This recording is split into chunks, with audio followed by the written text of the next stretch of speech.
You ask Tiger to solve. This deals with linear equations with one unknown.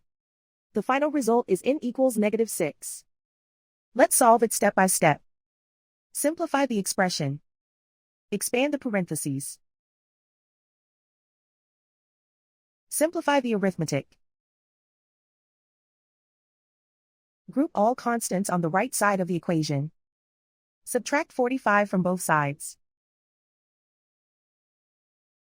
Simplify the arithmetic.